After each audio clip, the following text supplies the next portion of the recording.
দীর্ঘ ৮ বছরের নীরবতা ভেঙে অবশেষে রূপালী পর্দায় ফিরছেন বলিউডের জনপ্রিয় অভিনেত্রী আনুশকা শর্মা।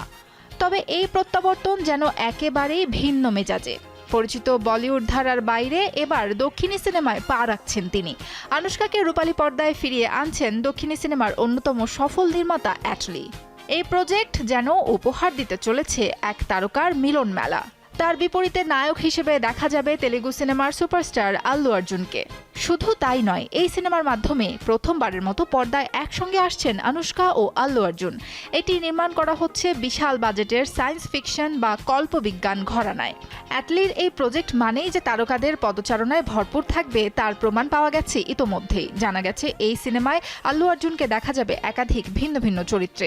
আর আনুশকার সঙ্গে পর্দা ভাগাভাগি করতে আসছেন বলিউডের একাধিক শীর্ষ অভিনেত্রী।